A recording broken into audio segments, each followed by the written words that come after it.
Saudara yang dikasih Tuhan, ayat firman Tuhan saat ini terdapat dalam Injil Yohanes pasal 11, ayat 3, ayat 6, ayat 14, dan ayat 15. Tertulis demikian.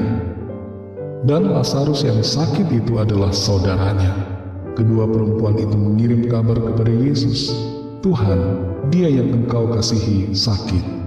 Namun setelah didengarnya bahwa Lazarus sakit, ia sengaja tinggal 2 hari lagi di tempat di mana ia berada.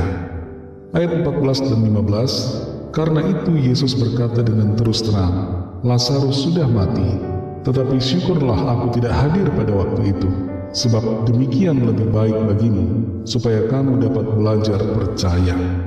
Marilah kita pergi sekarang kepadanya. Saudara yang dikasih Tuhan, mengapa terkadang Tuhan membuat kita menunggu? Kita sudah tidak sabar dalam menunggu, tapi masih tetap harus menunggu. Menunggu mendapatkan pekerjaan, tapi belum mendapat juga. Menunggu orang yang kita doakan untuk bertobat, tapi belum bertobat juga.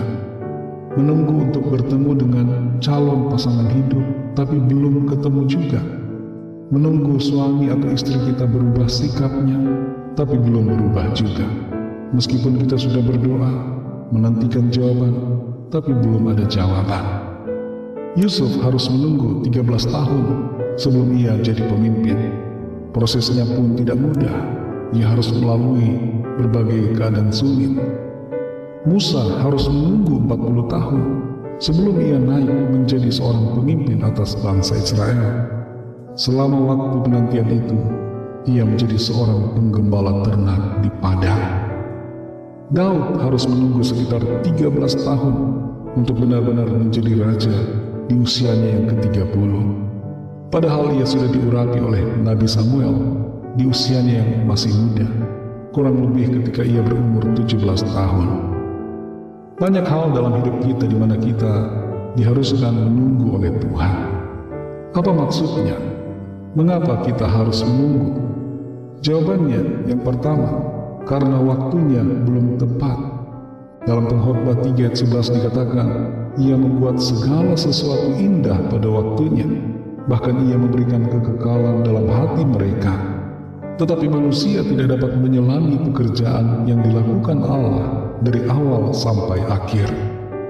Kita seringkali tidak mengerti, tidak memahami pekerjaan Tuhan. Tuhan bekerja menurut cara dan waktunya, dan itu seringkali membuat kita dalam penantian. Tapi percaya saudara, waktu yang tepat adalah waktu yang indah. Tuhan akan membuat semuanya baik dan indah pada waktunya. Yang kedua, karena Tuhan mau agar kita belajar untuk percaya. Tuhan mau melatih iman kita. Kita baca kembali ayat 15 dari Yohanes 11 ini.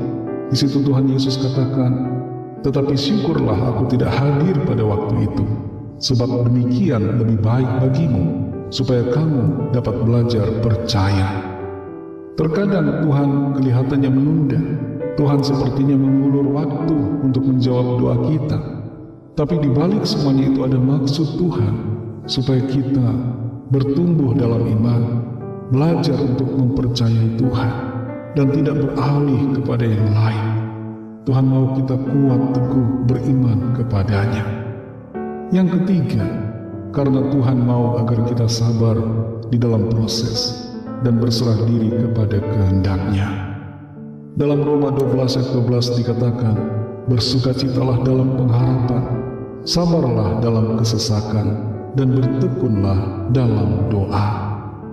Tuhan mau kita bertumbuh dalam kesabaran.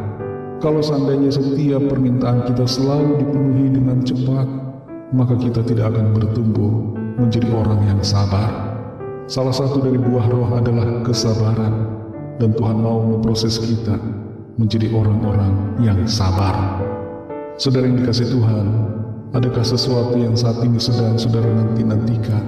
Saudara sedang menunggu, saudara sepertinya merasa sudah tidak sabar.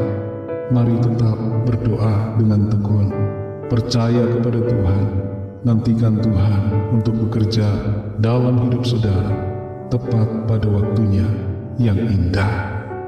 Mari kita berdoa. Terima kasih Tuhan Yesus, kami mengucap syukur Bapa oleh karena berkat firman Tuhan yang sudah kami dengar saat ini. Kami sungguh percaya Tuhan bekerja menurut waktu-Mu yang tepat. Meskipun kadang-kadang kami ingin cepat, tolong kami untuk bersabar dan belajar untuk percaya kepada-Mu. Dalam situasi penantian di mana kami harus menunggu, Tuhan menjawab doa-doa kami. Mampukan kami Tuhan untuk selalu setia menantikan pertolongan Tuhan. Kuatkan kami Roh Kudus, penuhi kami, agar kami senantiasa kuat berjalan dalam kebenaran Tuhan.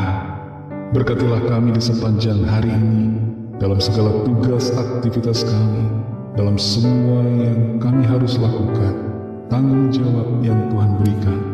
Berikan kami kemampuan, berikan kami kekuatan untuk menyelesaikan dan menghadapi semuanya dengan kemenangan.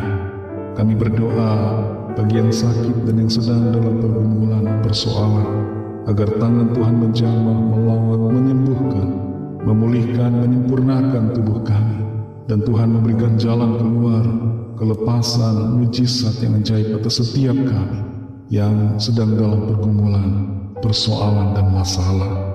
Terima kasih Bapa, hanya dalam nama-Mu yang kudus, nama Tuhan Yesus Kristus, kami sudah berdoa dan mengucap syukur.